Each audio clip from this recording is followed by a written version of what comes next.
Film ini menceritakan kehidupan di Harlem pada tahun 1960-an. Saat itu, gangster dan mafia memenuhi setiap sudut Harlem dan peredaran narkoba tengah merajalela. Bumpy Johnson adalah tokoh dunia hitam yang disegani di Harlem. Ia seorang bos gangster, tetapi memiliki kepedulian yang tinggi terhadap keadaan masyarakat di sekitarnya. Bumpy memiliki seorang bodyguard sekaligus tangan kanan bernama Frank Lucas. Suatu hari, Bumpy meninggal karena serangan jantung. Frank mengurus semua hal yang berkaitan dengan Bumpy dan usahanya. Di sisi lain, detektif Richie Roberts adalah seorang polisi yang jujur dan idealis. Richie dan partnernya membuntuti seorang bandar judi dan menemukan tas berisi uang senilai $1 juta dalam sebuah mobil. Richie memutuskan untuk menyerahkan uang itu tanpa mengambilnya sepeser pun. Namun, hal itu justru membuat rekan-rekannya di kepolisian menganggapnya munafik dan membencinya. Frank memulai bisnisnya sendiri, melalui kontak dengan saudaranya yang menjadi tentara.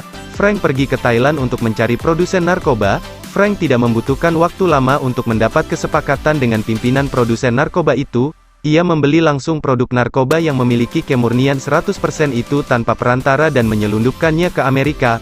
Frank menamai produknya dengan Blue Magic dan mulai memasarkannya. Sementara itu, Richie sebenarnya sedang menjalani sekolah hukum dan tengah mempersiapkan diri untuk mengikuti ujian menjadi pengacara. Ia menemukan partnernya, Joy, meninggal dalam keadaan overdosis tidak lama setelah Richie menyelamatkannya dari sebuah tempat kejadian perkara. Ia juga masih menghadapi masalah rumah tangganya yang berujung perceraian. Di Harlem, Frank mengembangkan bisnisnya dengan cepat dan pesat. Ia mendapat keuntungan berlipat karena membeli produk berkualitas tinggi tanpa perantara. Frank menjual Blue Magic pada sebagian besar pedagang narkoba di wilayah New York. Dengan demikian, Frank memperluas jaringannya dan memonopoli bisnis narkoba di wilayah tersebut. Kapten Lou Tobak adalah atasan Richie dalam kepolisian. Pria itu masih memiliki kepercayaan kepada Richie dan memberinya sebuah tugas. Tobak meminta Richie untuk membentuk sebuah tim dan mulai melakukan penyelidikan terhadap peredaran narkoba di New York. Tobak dan Richie meyakini banyak petugas DEA maupun polisi lainnya yang terlibat dalam jaringan narkoba ini.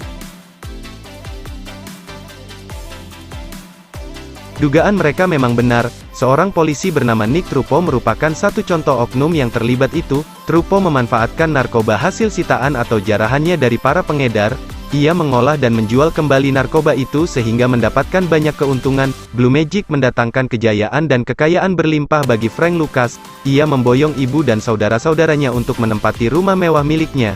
Frank juga memberi saudara-saudaranya peran dalam bisnisnya. Frank menempatkan mereka dalam bagian peredaran dan perdagangan narkobanya. Pada puncak kesuksesannya, Frank menikahi seorang wanita bernama Eva yang merupakan ratu kecantikan Puerto Rico.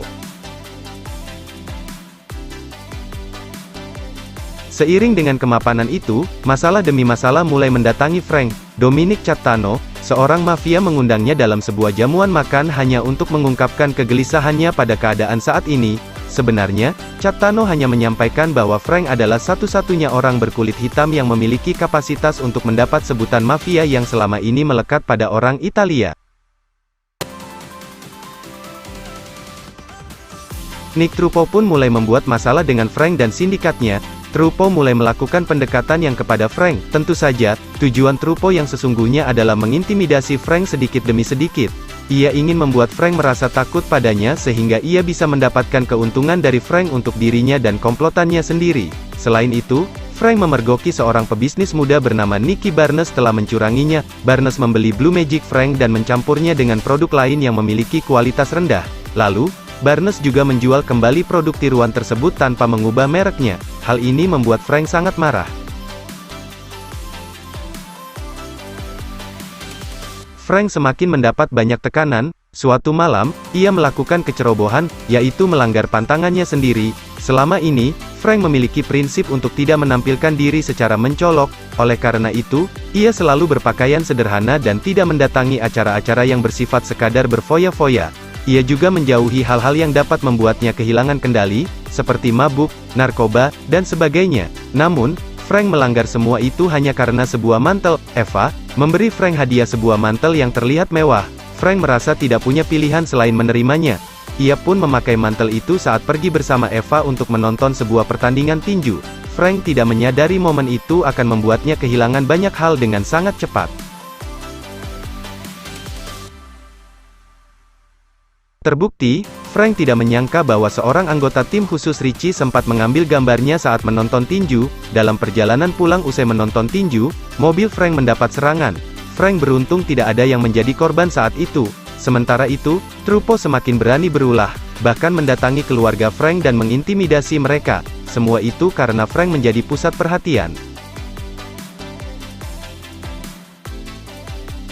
Di tempat lain, Richie yang sebelumnya menemukan Blue Magic di dekat jasad Joy, menjadikan kemasan narkoba itu sebagai modal penyelidikan. Selama beberapa waktu, ia seolah menemui jalan buntu. Namun, ia dan timnya menemukan sebuah titik terang.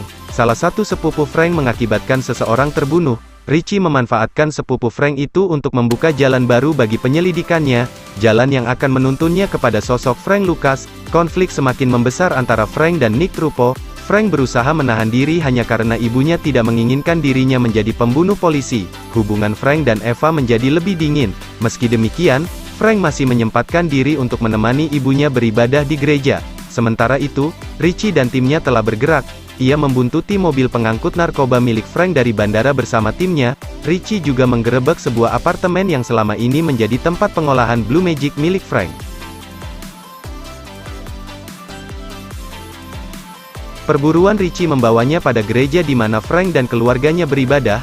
Frank menyadari kalau polisi telah mengepungnya. Ia keluar dari gereja dan berhadapan dengan Richie. Tidak lama kemudian, Frank Lucas menyerah tanpa memberi perlawanan sama sekali. Richie Roberts dan timnya menjebloskan gembong narkoba nomor 1 itu ke dalam penjara.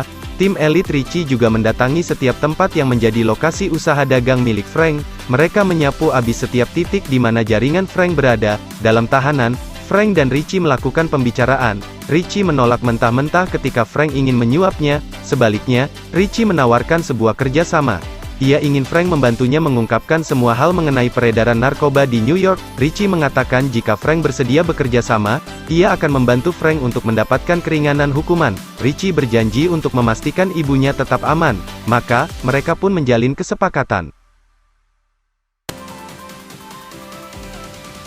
Kerja sama Richie dan Frank membuahkan hasil yang nyata. Secara beruntun, para aparat yang terlibat berhasil diringkus. Mereka bahkan menangkap sekitar 70% anggota DEA yang telah terbukti menjadi bagian dari sindikat atau jaringan narkoba itu. Dalam kediamannya, Nick Trupo melakukan aksi bunuh diri karena merasa tertekan oleh keadaan itu.